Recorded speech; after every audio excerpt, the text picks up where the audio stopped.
간단했어요. 거대한 알루미늄 방열판을 붙이고 선풍기를 3개 돌려 바람으로 식히는 공냉 방식이었죠. 하지만 이제 공냉 방식은 한계에 부딪혔습니다.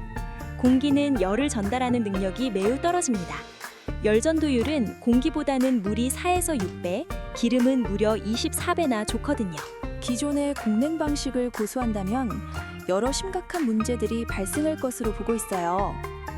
우선 소비 전력이 1000W가 넘는 블랙웰 칩과 2700W를 소비하는 GB200 칩을 공기로 식히려면 제트기 엔진 수준의 거대한 팬을 달아야 하고, 그 소음과 진동은 데이터 센터를 무너뜨릴 수준이 될 겁니다.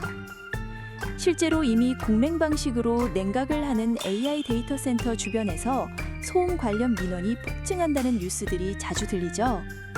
참고로 이런 데이터 센터는 아직 블랙웰 도입이 되지 않은 상황인데도 이런 문제가 발생하는 겁니다.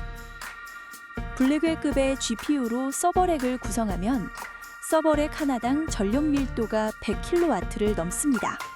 이러면 공냉 방식으로는 서버실의 전체 온도를 제어하는 것이 물리적으로 불가능합니다. 이를 공냉의 임계점이라 부릅니다. 소위 전력량도 문제예요. 그리고 기억나시죠?